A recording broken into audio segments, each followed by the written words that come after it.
അസ്സലാമു അലൈക്കും. നമ്മുടെ ഇസ്ലാമിക് സീരീസിലെ 20-ാമത്തെ അധ്യായം നമുക്ക് സ്റ്റാർട്ട് ചെയ്യാം. ഇതിൽ നമ്മൾ അലിയസ നബി അലൈഹി ഇസ്ലാമിനെ കുറിച്ചാണ് സംസാരിക്കുന്നത്. ഇല്യാസ് നബി അലൈഹി ഇസ്ലാമിൻ്റെ പിൻഗാമിയും ഇസ്രായേൽ ജനതയിലേക്ക് നിയോഗിക്കപ്പെട്ട ദൂതനുമായിരുന്നു അദ്ദേഹം.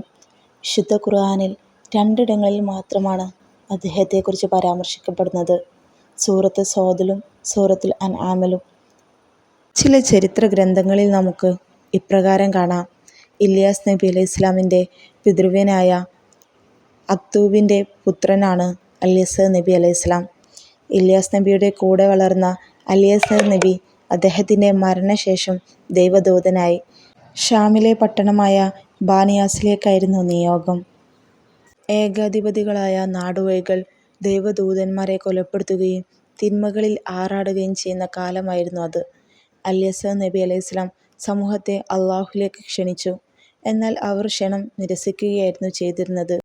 BC 9-ാം നൂറ്റാണ്ടിലായിരുന്നു അദ്ദേഹത്തിൻ്റെ പ്രബോധന കാലഘട്ടം എന്ന് പറയപ്പെടുന്നു.